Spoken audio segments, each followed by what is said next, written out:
Okay, this video is going to be on making surf casting sinkers.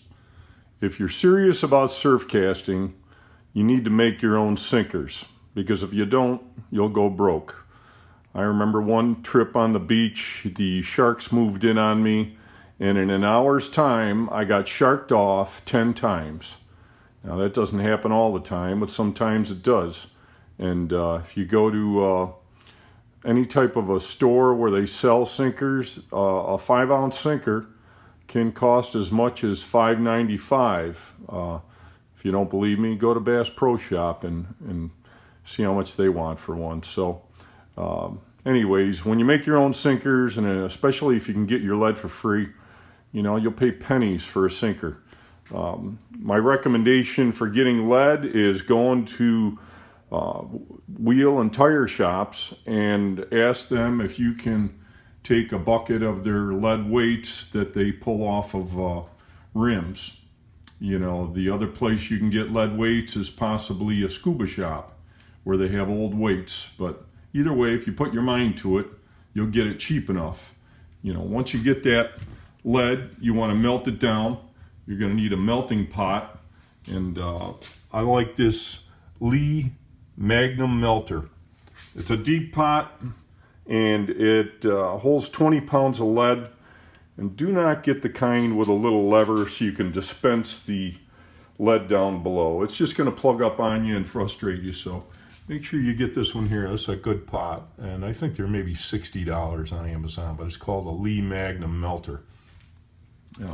Then you get your wheel weights, and you know you're going to have to melt them down, and they're going to be dirty.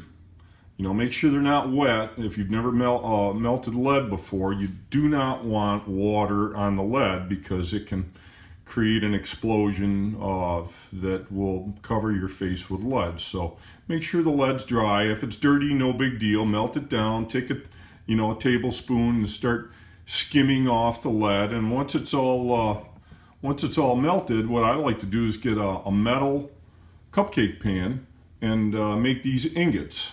And just start filling the pan. Make sure you put the pan on a board, because it's going to burn whatever's underneath it. And then the beauty of this is now you've got lead that's fairly clean, ready to go, and you can, you know, easily drop it into your Lee melter, because they're small enough. So, and you know, and don't fill a cupcake all the way to the top. These things are heavy. So, anyways, go get that lead, melt it down, make your ingots so you can easily make sinkers anytime you want. And the next thing you're going to have to do is you're going to have to get molds. Now, there's a lot of different molds out there.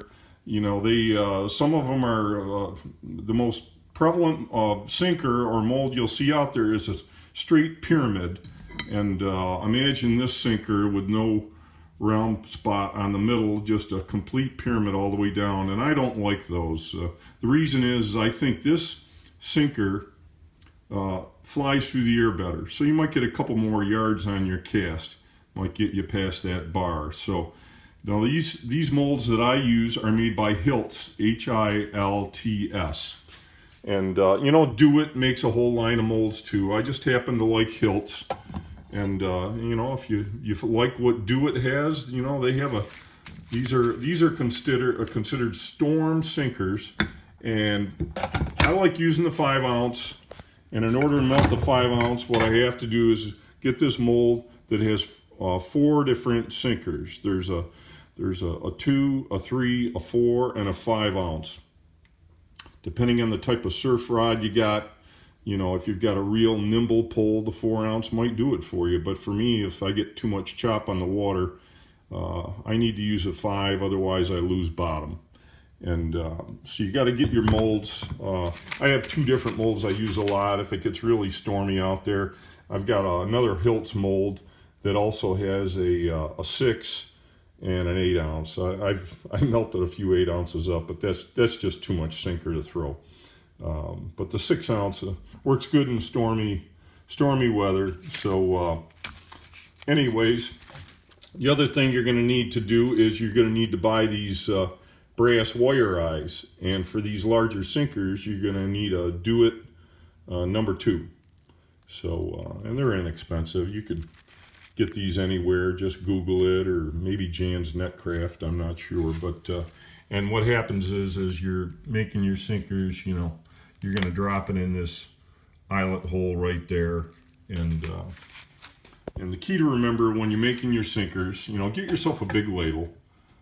I'm not sure what the ounces is on this, but you can see in relation to this Magnum pot, you know, it's pretty big, and that's what you want. And melt your lead down, your clean lead, and leave your ladle in there so it gets hot too.